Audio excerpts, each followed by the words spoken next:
Kidlat News Updates.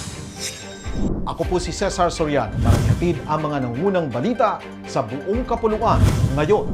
Agad na nasawi ang dalawang lalaki habang dalawang iba pa ang sugatan nang aksidenteng sumabog ang isang improvised na dinamita sa barangay Tulay, Holos, Sulu, Sabado ng gabi, Nobyembre 22.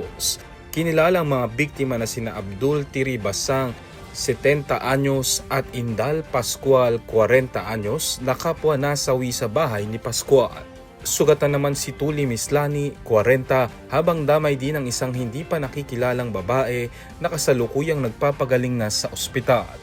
Batay sa investigasyon, nakumpirmang ang pinagmulan ng pagsabog ay isang homemade fishing explosive na ipinagbabawal at peligrosong paraan ng pangingisda.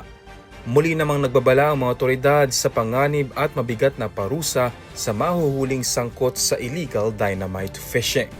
8 pang individual na sangkot sa umano'y maanumalyang flood control project sa Oriental Mindoro ang nasa kustodiya na ng mga otoridad ayon kay Department of the Interior and Local Government o DILG Secretary John Vic Remulla nitong Lunes sa isang press briefing kasama si DPWH Secretary Vince Dizon. Sinabi naman ng Philippine National Police o PNP na ang pagsuko ni DPWH Mimaropa Regional Director Gerald Pacanan ang nagtulak sa pagkakadakip ng 6 na iba pang akusado na sina Jean Ryan Altea, Ruben Santos Jr., Dominic Serrano, Juliet Calvo, Felizardo Casuno, at Lerma Caico. Lahat ay kasalukuyan o dating opisyal ng DPWH Region 4B.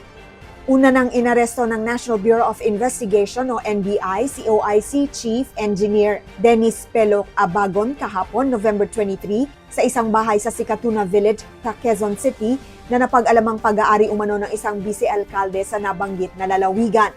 8 pang akusado ang pinaghahanap, kabilang si dating Appropriations Chair Zaldico na nahaharap sa kasong graft at malversation kaugnay ng 289.5 million peso road dike project. Pinabulaanan ni Vice President Sara Duterte ang mga ulat na nagsasabing natagpo ang walang malay si dating Pangulong Rodrigo Duterte sa kanyang detention facility sa International Criminal Court o ICC sa The Hague. Ayon sa Vice Presidente, mismong ang dating Pangulo ang nagkumpirma sa kanyang kalagayan sa pamamagitan ng kanyang legal team at tiniyak nitong maayos ang kalusugan ng kanyang ama.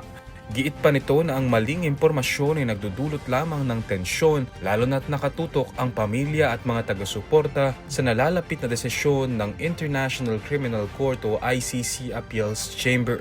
Nakatakdang maglabas ng desisyon ng ICC Appeals Chamber sa Biyernes kaugnay ng naunang ruling ng ICC Pre-Trial Chamber at umaasa ang kampo ni Duterte na paborable ang magiging pasya ng korte.